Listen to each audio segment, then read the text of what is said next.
Welcome to this week's Cool Tools Show and Tell. I have a fantastic guest this week, James Cham. James, do you want to introduce yourself and tell us in a sentence or two about who you are? Sure. I'm a seed stage VC at a firm called Bloomberg Beta, where we invest in the future of work. But I'm also like someone who buys too many gadgets. And so I hope here that I will have saved people a little bit of money, or maybe got them to spend a little bit more. So yeah, James is an avid Cool Tools fan, which is maybe how I met you first. Mm-hmm. So tell us a little bit about one of your favorite tools these days. Okay, so my probably my favorite, or just most mind-blowing tool remains the voice recorder on my Pixel 6, which I think is like one of these underestimated and underutilized amazing tools. And so let me show you how this works.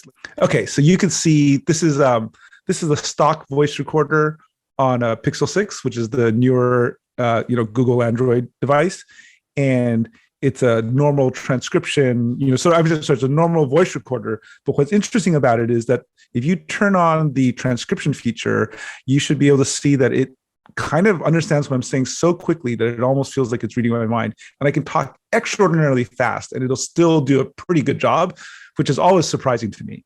And the reason why it's stunning is that it has an on-device machine learning model, right?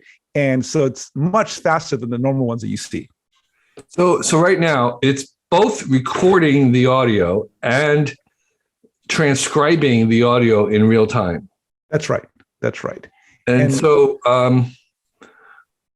and when you save it, you're going to save both, presumably.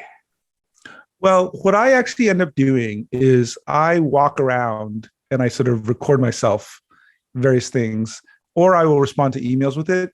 And it is just the fact that it's so fast changes the experience in some fundamental way that I don't think we really grasp or understand the implications yet. And right. The fact that it's run locally just on my device means that it's free, right? So the economics of it shift dramatically from the way that you normally think about transcription. Right. And that I'm fascinated with. I just can't stop thinking about what that might mean. And so I show this, yeah. If you're recording a conversation, is it smart enough to distinguish between the two voices? It is not yet good enough for doing that. Okay, so you'd have to, if you did want to do that, you'd have to go in and just sort of indicate one speaker, right. Speaker two, speaker one, back and forth. That's right. And I think part of what's exciting or interesting about it is that on their side, they've done such a good job of doing that one core thing and that architecture shift. But as far as all the other features that you could imagine building on top of, it's just interesting to me that Google hasn't done that. So this is you say it's built in. So this is a Google product or feature. This is like a stock thing in their Pixel. And it's not going up to the cloud. It's happening in the chip. That's right. And so that's the critical part. The critical part is that it's happening it's happening on the device. And I think the moment machine learning models move to the device, right, it changes the dynamic. And that's something as I guess both as a user, but also as a VC, I'm constantly fascinated about. So I have an iPhone and I use the built-in transcription to do notes, to send emails. That's right. So if you hit the little microphone button near the keyboard and dictate into it, it will transcribe into text. It's pretty good. It's pretty good, and it is close. And so actually, my only popular tweet ever is actually doing a comparison between sort of the iOS version and the Pixel version. And the Pixel version just is clearly better, at least for now. Okay, so Siri is close to the Pixel version, is what you're saying. That's right. Yeah. Okay, so mostly what you use it for is transcribing your own speaking, not necessarily doing an interview or, I don't know, recording someone. What kind of other uses besides self notes have you used it for? and certainly for email dictation, right? And then, so, Google's built a whole range of very impressive tools on top of it for phone calls and for managing phone calls, for assisted viewing of content. But what's interesting to me is that they haven't really opened it up, right? That right now it's all been for Google specific products. And I get the sense that if they opened it up, it would unleash a whole range of products, right? And a whole range of different experiences. And so that's actually my underlying goal for showing this off, just to get people to pressure Google to make this available to more people. And would you say the same about Siri on Apple? And so I think on the Siri side, and things are changing, of course. I think that they're, for a variety of reasons that are changing over time, their experience has just not been as good. And I think, I don't know whether that continues. So it's entirely possible. To me, there's sort of this race between, I guess it's Google, Microsoft, Amazon, Apple, around who's going to release the easy API for managing local voice models. And they don't recognize it as a race, but like whoever does that first, I'm convinced will unleash a whole set of new products. Mm-hmm. Yeah, I was just right before we called, I was struggling with my Amazon Echo in my office because for some reason it had decided to switch its language to Japanese. And you would think changing that would be easy, but I can't figure it out. Well, the terrible thing is, like, what if you had to navigate in Japanese? And then that's what's requiring me. It's requiring me to, it's giving me all the instructions in Japanese now. I was like, what? Come on. And also, great. Alexa is like, there's the phone interface, and then there's kind of like the Amazon web, and it's very unclear exactly where the best place to manage it is. The best place to manage it, of course, would be speaking to it. Right. But anyway, so yeah, I think the voice interface, we're not even at the dawn of it yet. Yeah, that's right. But I think, sort of for it to really happen, I think it's really about making it cheaper, right? And I think basically making it free, right? Once you push processing to the local devices, then the economics totally change. And I think a bunch of assumptions change. And I think it unleashes all sorts of opportunities. Yeah. And the transcription is part of it, because these days on a good podcast with an interview, I will generally try to find a transcript and zip through it, because it's just 100%. Like not just 2x, it's 10x. I can go through an interview by scanning. And you're able to key in on the parts you want to read. I mean, I will admit that I do that both for Ezra Klein and Tyler Cowen's conversations, where there'll be just some few clips where you're thinking, oh, this is really interesting, and I'll slow down here. So I agree. Yeah. That sort of mixed mode is interesting. Okay, what's a great one? So that's the does it have a name in the It's the Google, well, what is it actually called? Let's go find out. It's called the Recorder. It's very Recorder function in Android. It's an app, and I will admit, whenever I see someone with a Pixel phone, I'm tempted to stop them and say, do you know about this? And in fact, I've done this a number of times where I'll be sort of like chatting with someone, I'll notice I have a Pixel, and I'll stop and say, can I just show this to you? Because I think it's so amazing. Yeah. Okay, great. Well, thanks for that. So what's your second tool you'd like to share? Okay, so my second tool is sort of, we live in a world right now where we have a lot more conversations like this, right? Where you and I will, like, it's just easier for us to chat this way compared to, let's say, going for a hike or something like that. And I think this will continue. And I think that there's going to be an entire class of applications to, like, on top of Zoom or next to Zoom, to make this sort of conversation richer and more interesting and varied. And I think the lessons are all going to come from streamers and from Twitch in different worlds, right? And one of the things that folks on Twitch do, right, they have a whole set of ways of having lightweight feedback, of personalizing experiences. And what I just turned on is I turned on an overlay with this application that I've got called Galactic Camera. And Galactic Camera is this framework where they basically stick, a layer between me and the camera, and then I can do anything I want with it, right? And they've got a whole set of APIs and frameworks. And there are other people who are doing similar-ish things, but the nice thing about Galactic is that it's totally open and easy to modify, and sort of made to be super effective there. So that's like sort of Galactic. And I'm trying to think, like, what's an example of something I could send? Let's see if this works. If I send this, right? So things like that, which seem really goofy. Did you see the little hi? Yeah. All that sort of stuff. Like, I think that's the hint of what's going to happen in normal business world. In addition to things like, in this case, I got my little fancy, my professional work thing, which you can see over here. So that's Galactic Camera. And besides, the Galactic Camera is it a camera, or is it just a? It's just basically a virtual layer, HTML. It's a web page, right? That sits. Right. There's no camera, is what I mean. No. There's no physical camera. It's a conceptual layer between the two of us. And then the clever thing about the framework is then it's flexible enough that sort of you can run little interactive things and sort of like have chat and all those sorts of things that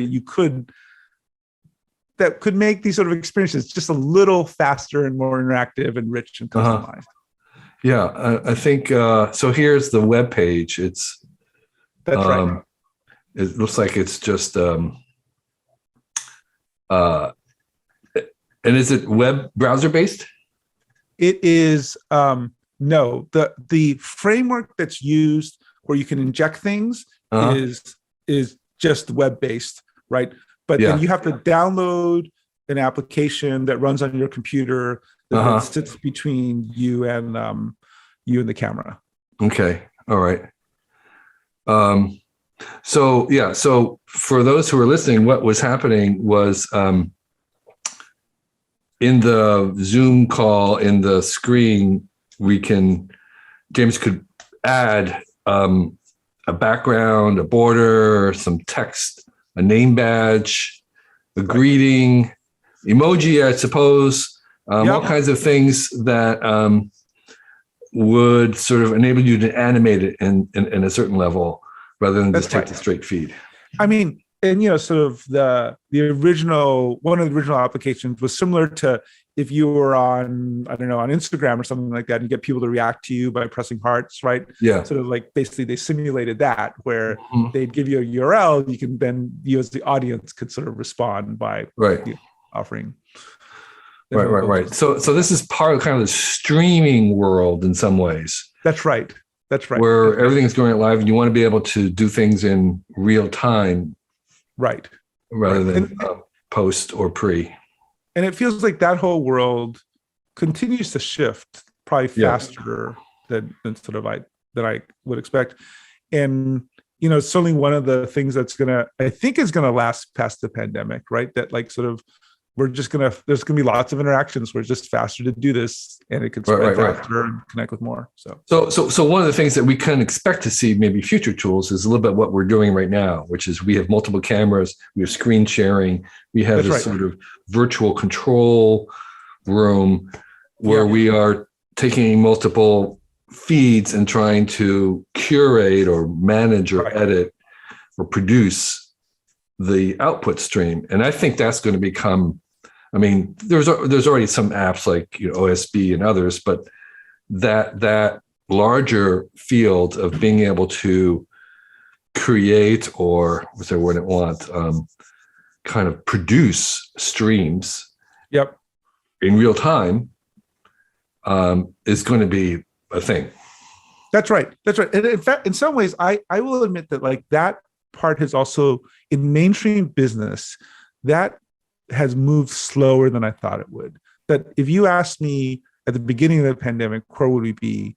I would have imagined that business people and company corporate communications would have adopted many more tricks from Twitch and Instagram streaming world. And actually, it's been slower than I thought it would. Yeah. Well, I think what was happening is that there was such a major tectonic shift at the base of just people getting online and becoming comfortable, that was sort of sufficient for That's right. for it. And it was like, okay, now that they're kind of done it for 2 years, now they're kind of ready for the fancier things. Right. That's right. That makes sense. Makes sense. Okay. So that's Galactic camera. What's another one that you want to recommend? Okay, so I have two related things, which all revolve around the fact that I've bought way too many iPads. So okay, I can't. I feel a theme emerging here of screens. Okay, and I can't resist iPads. Like, I just love them. Right? I think they're endlessly fascinating. And I think that I saw this recommended by you at some point. And did you recommend this to me? This is like a stand. I think there might have been Mark. Okay. So it's amazing. It is a stand for a tablet. I don't know if you could totally see this like this. Yeah. And I have them all over the house. I have one by the kitchen. I have one by I at one point I had one in the bathroom.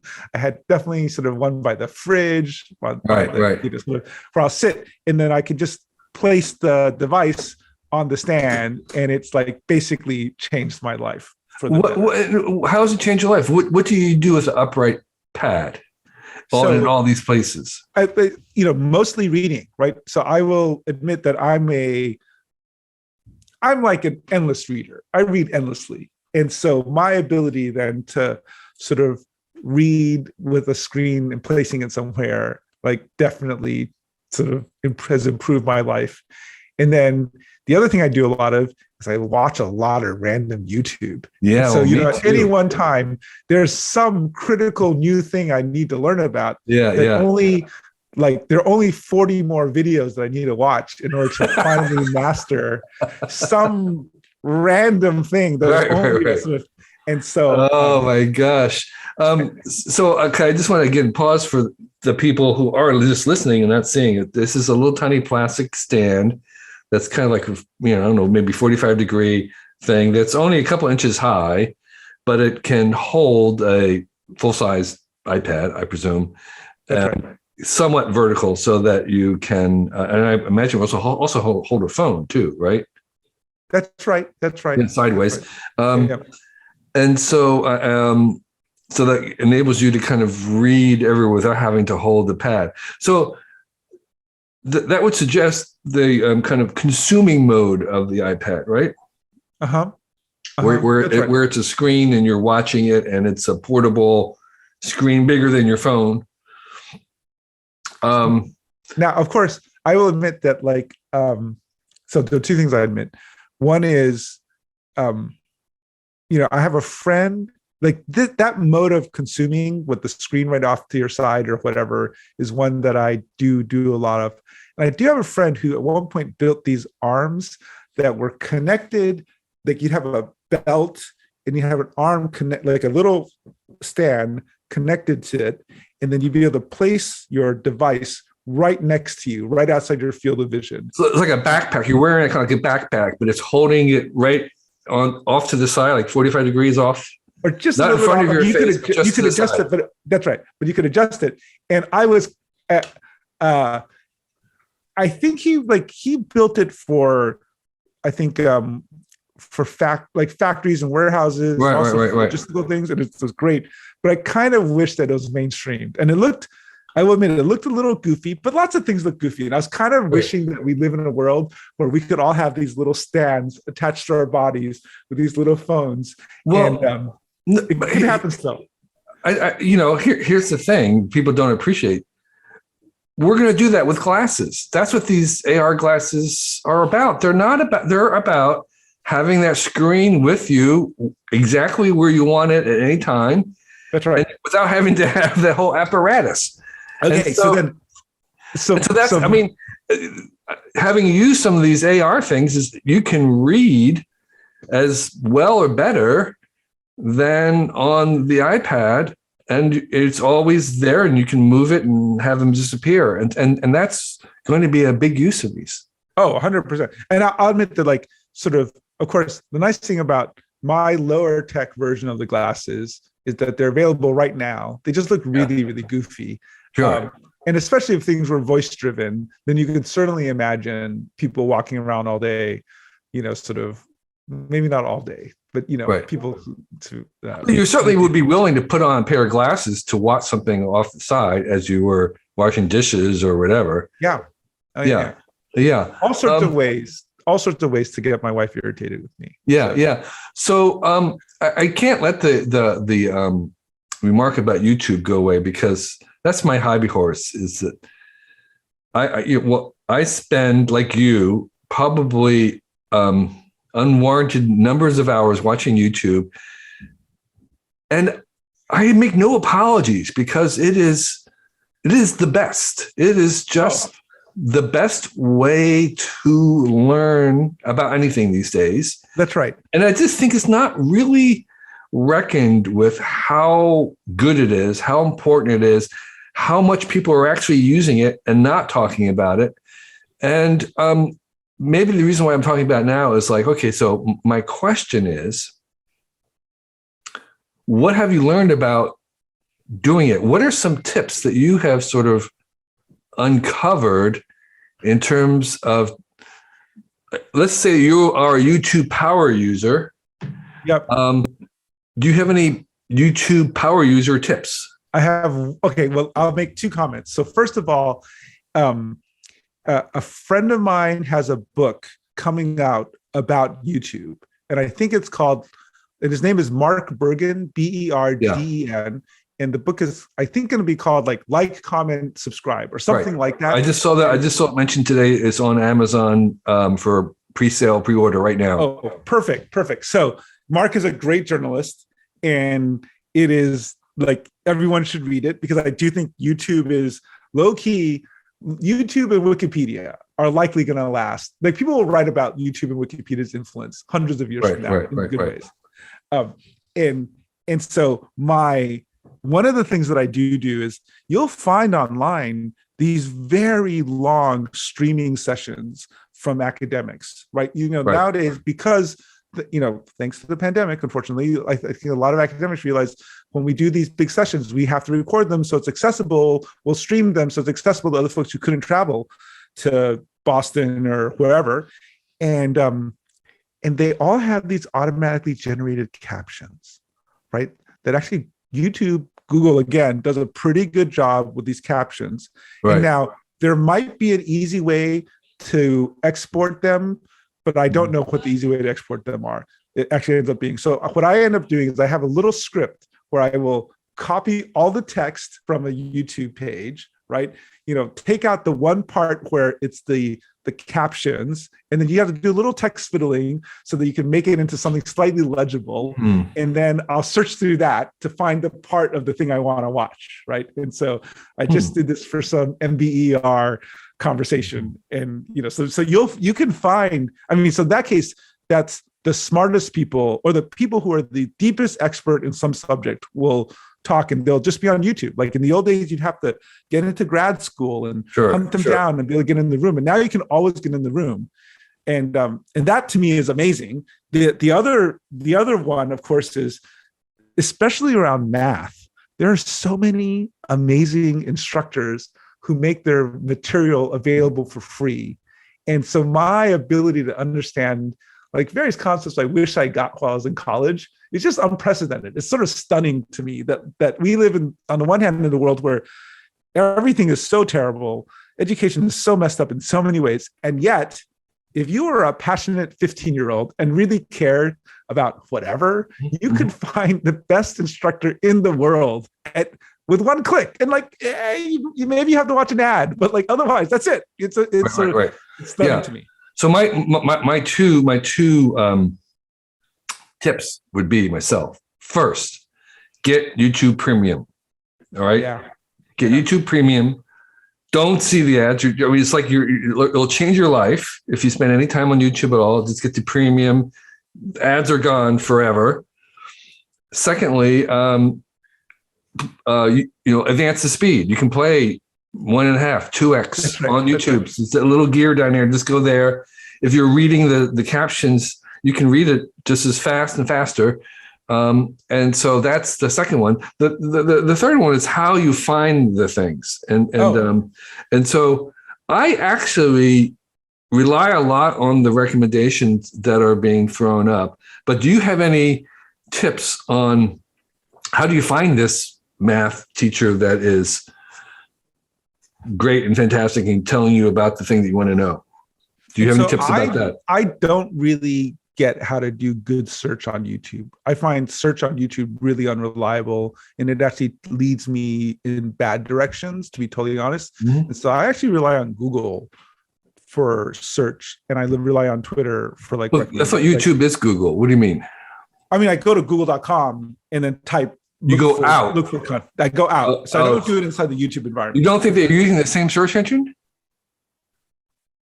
I mean, in one case, I will get people writing about YouTubers, right?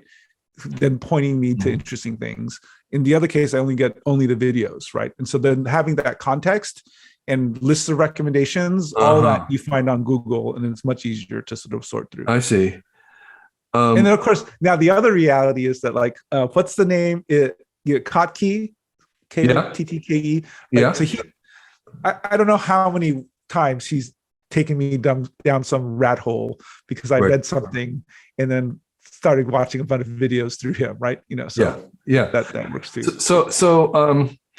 I mean, I kind of find a little bit, if I want to find out actually how to do something, I don't go to Google because then I get distracted by all these sites that are ad driven and stuff. And I'll just go right into YouTube.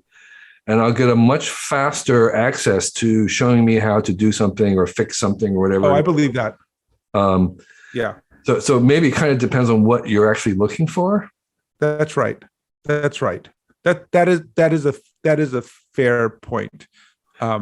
So what? Okay. So here's the general request out there to anybody who knows. It's like, does anybody out there feel like they are a super YouTube searcher or whatever, has really good powers of finding things in YouTube? Let us know what your tricks are. Or if you know somebody who is, point us to them, because I would be interested. I mean, for a while, there were, super searchers.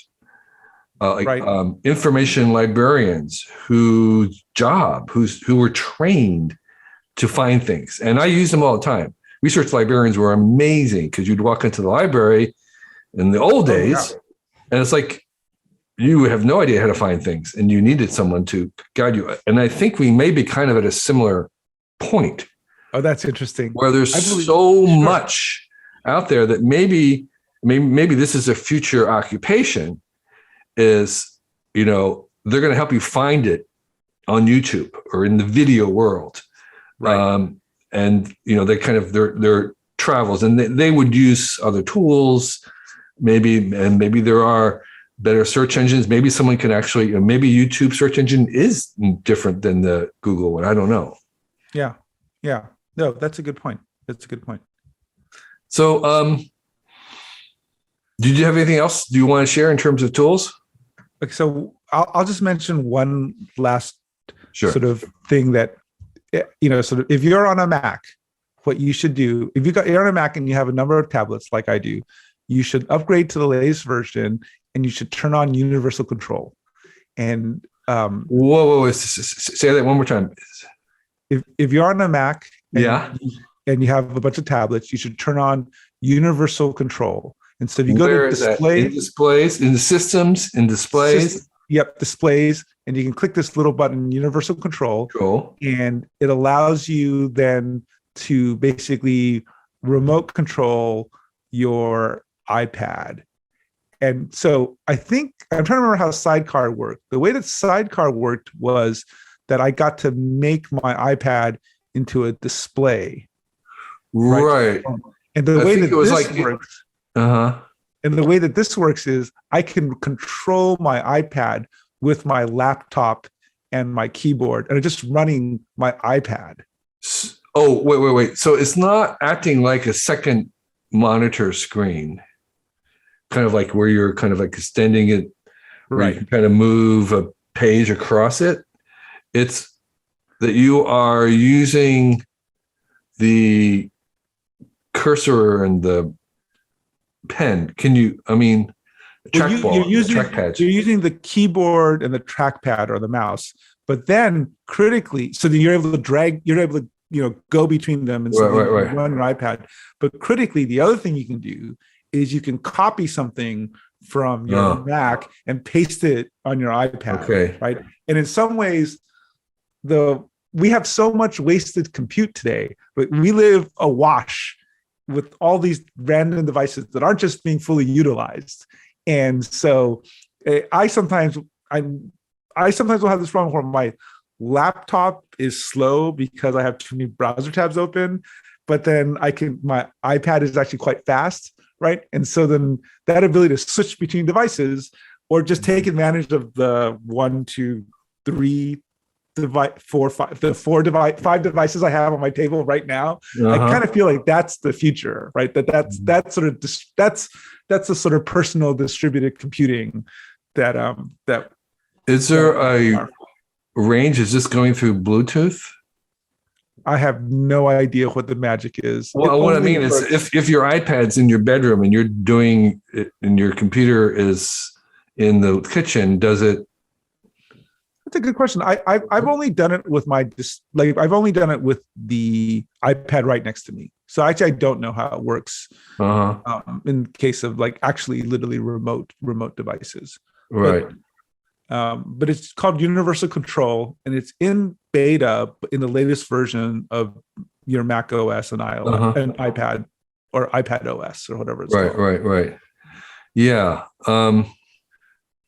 Yeah, I use an iPad every day, but I'm using it as a drawing tool, and I Sure.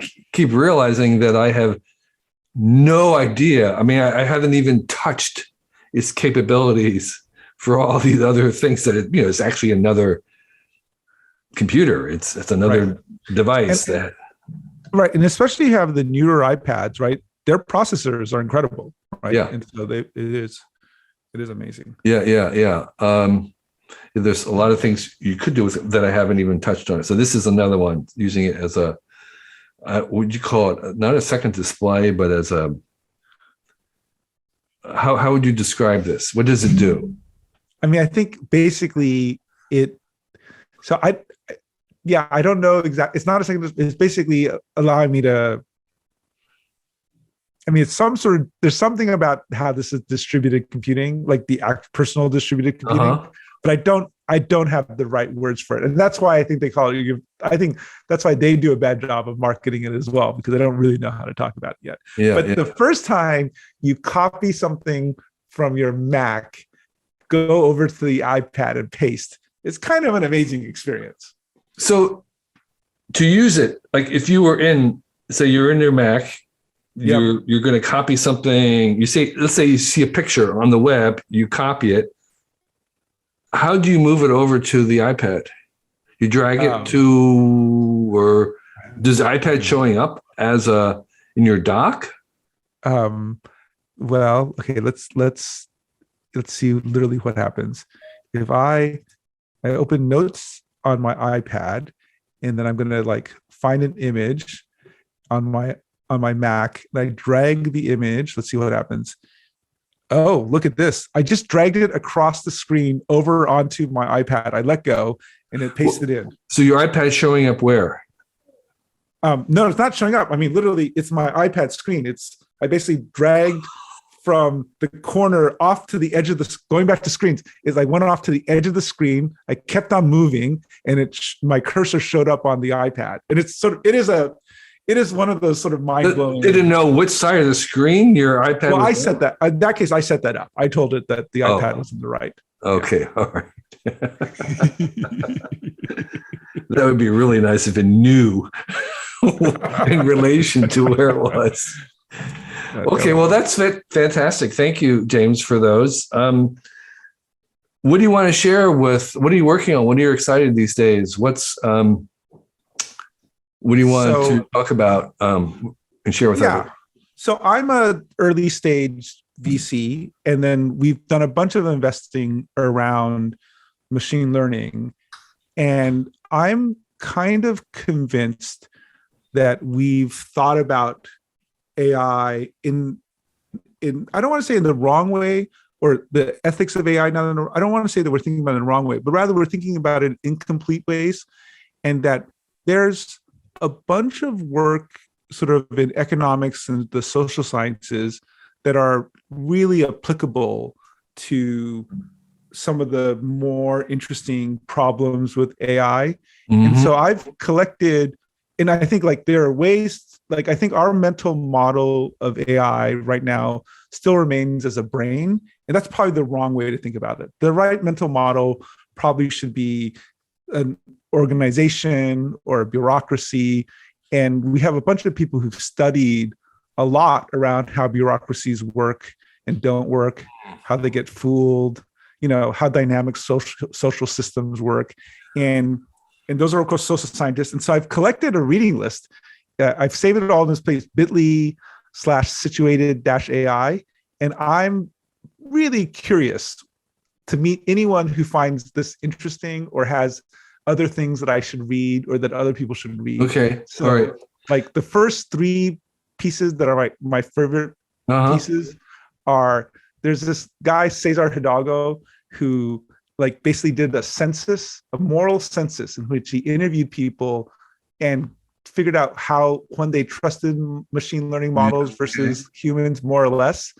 And then there's these two really creative thinkers that were originally out of Stanford who sort of compared bureaucracies to AIs, right? And then sort of talked about like sort of what are lessons to be learned around, and their point around bureaucracies is everyone knows that the bureaucracy is wrong sometimes, and everyone should know that the AI will be wrong sometimes. And the question is, how do you manage that?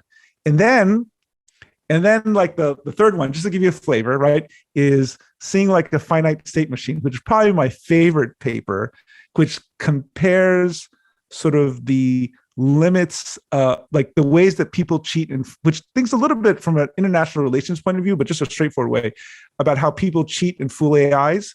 And I think that's the world we're going to live in. I think we're going to have a lot of like all those are all the interesting issues, right? We were earlier talking about why I don't like YouTube search, right? And it's partly because people have figured out how to game it, right? And that cat and mouse game of like fooling and not fooling and getting underneath the system, I think all those games are going to be the ones that even with AGI, we're still going to be dealing with for a long absolutely. time. Well, more so. Did you read Kate Darling's book about using animal metaphor? No. Animal and pets? So Kate Darling, AI researcher, she was saying we have a long history of dealing with animals and the ethics of dealing with animals, who owns, who's responsible. And so she uses that as another template for AIs. Got it. And it's a new book, and I'm trying to remember the name of it. Something like, Other Minds, or let's see. That sounds terrifying. Wait, are we the pets, or are they the pets? They are the pets. So, I mean, I actually thought it was fabulous, and it was one of the things I've been saying is that the question is, do we treat them as aliens or as pets? Right. And you've added bureaucracies, which is sort of interesting. But there's a bunch of different metaphors, and it's probably going to be all of them. That's right. We'll put a link in the notes about what her book is. I'm not getting it right away here, but it's really good, and it's well written, and it's current, and she knows what she's talking about. It's called The New Breed.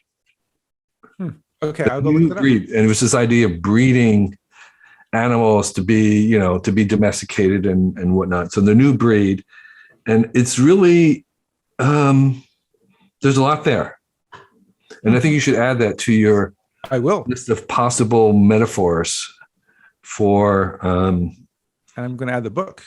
My favorite one is aliens. Yeah.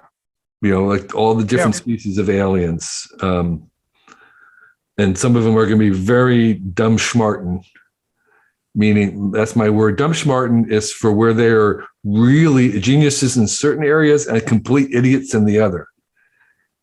And this is going to be the common frustration of how dumb schmarten our things are, because it's like you can figure you have you can prove a math statement, but you can't add up to it, whatever it is, like where you can translate any language, but you can't even tell me what time it is, whatever it is. So it's like dealing with very peculiar people who are really smart in something and really dumb in something else.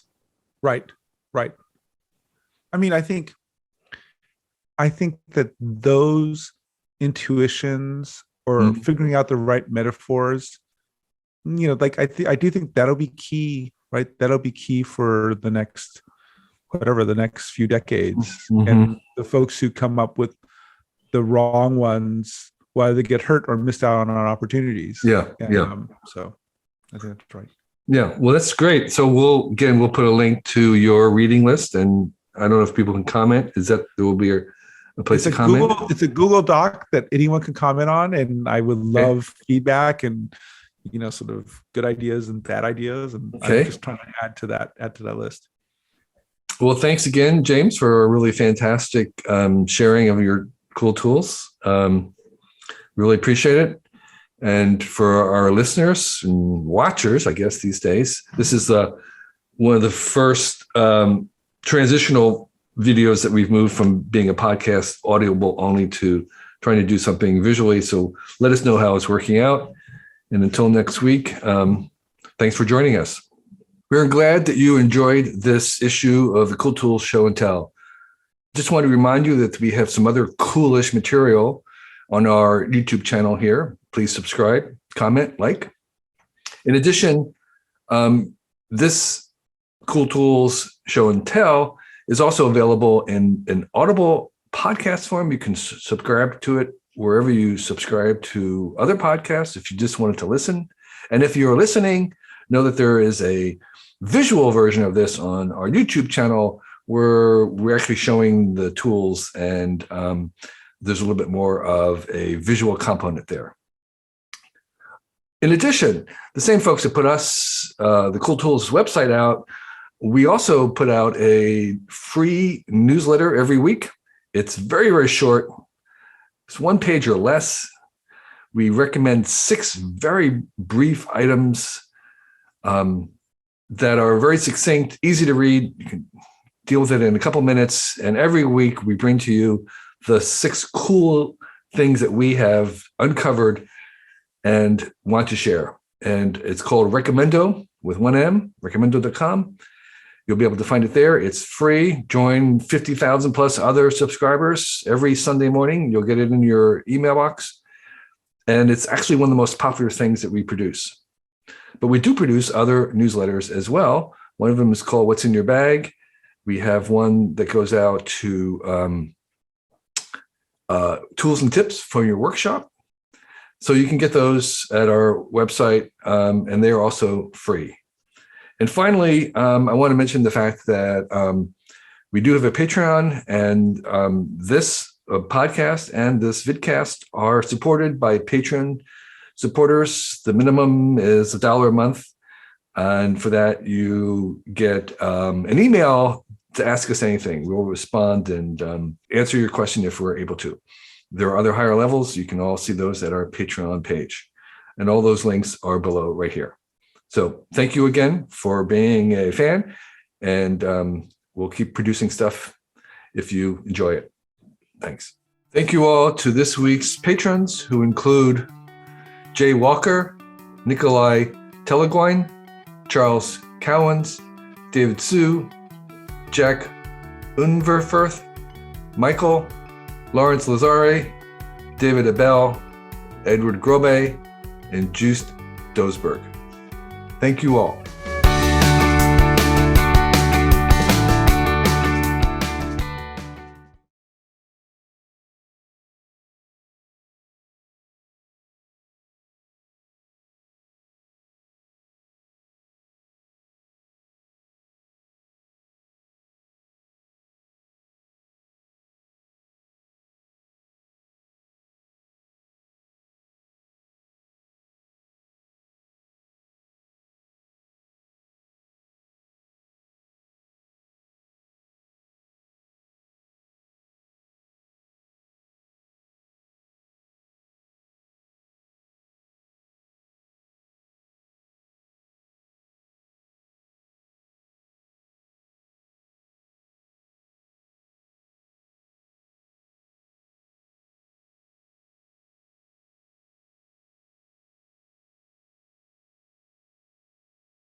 Thanks to this week's Patreons. They include Rachel Steele, Michael Lenardi, David Robson, Varo Patel, James Boismer, Daniel Cochran, Edge Cetra, Melissa Feldman, and Jeremy. Thank you all.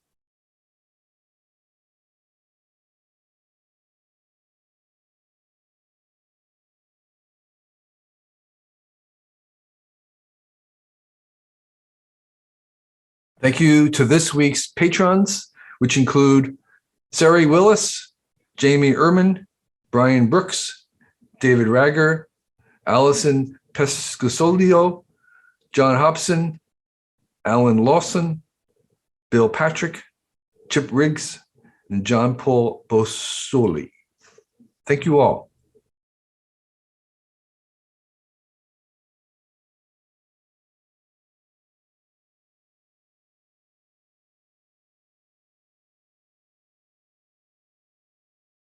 Thank you to this week's patrons, who include John Omer, Andrew Smith, Tom Hanks, Michael Brisson, Steve Golden, Nick Gray, Cindy Sherman, Thomas Off, Rel Deshaw, and Sean Living. Thank you all.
We give thanks to this week's patrons, who include Dan Dow, Bruce Bear, Shiraz Sherwani, Ed O'Brien, Mary Estabrooks, Dan Spakowitz, Maureen Grolnick, Pillibine, Santiago Uribe, and Kevin Sill. Thank you all for your support.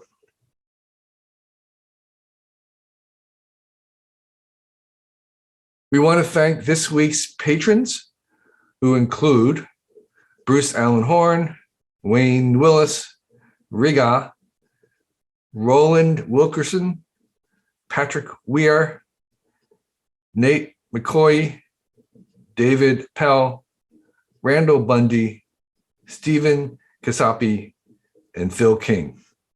Thank you all. We appreciate your support.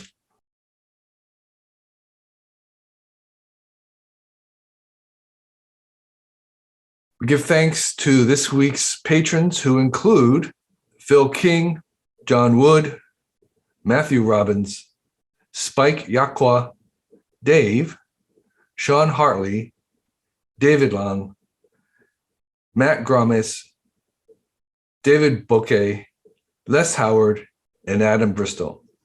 Thank you, each one, for your support. We appreciate it.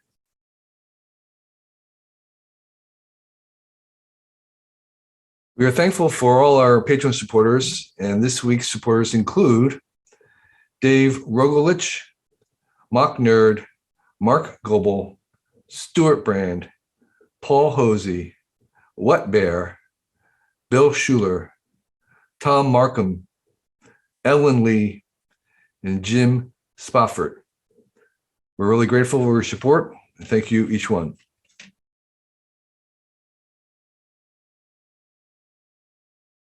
We are grateful for all our patron supporters, and this week's include Randy Fisher, Bob Kay, Hans Reisbeck, Michael Douglas, Andrew Nepley, Chris Worstuke, Dan O'Brien, Michael Jones, Chris Wayland, and Pamela Cooley. We give thanks to each of you and appreciate your support.